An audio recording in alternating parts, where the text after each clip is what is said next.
4ನೇದು ಸಂರಕ್ಷಣೆಯ ಕೊರತೆ. ಏನು ಸಂರಕ್ಷಣೆಯ ಕೊರತೆ? ಈ ಹಂತದಲ್ಲಿ ಬರ್ತದೆ. ಇದು ಪ್ರಶ್ನೆ ಆಗಾಗ ಬಂದಿದೆ. ಅರ್ಥ ಆಯ್ತಾ?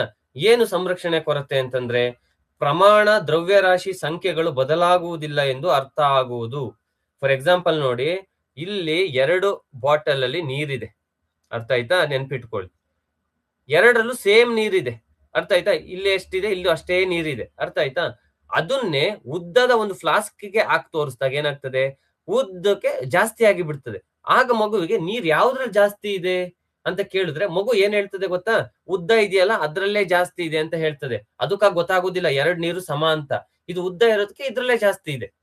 ಇದನ್ನೇ ನಾವೇನಂತ ಕರಿತೀವಿ, ಸಂರಕ್ಷಣೆಯ ಕೊರತೆ. ಆಗ ಮಗುವಿಗೆ ಅದ್ರ ಪ್ರಮಾಣದ ಬಗ್ಗೆ ಅರಿವಿರೋದಿಲ್ಲ, ದ್ರವ್ಯರಾಶಿ ಬಗ್ಗೆ ಅರಿವುದಿಲ್ಲ, 1, 2, 3, 4 ಅಂತ ಸಂಖ್ಯೆಗಳು ಕೂಡ ಅರಿವಿರುವುದಿಲ್ಲ ಆಗ.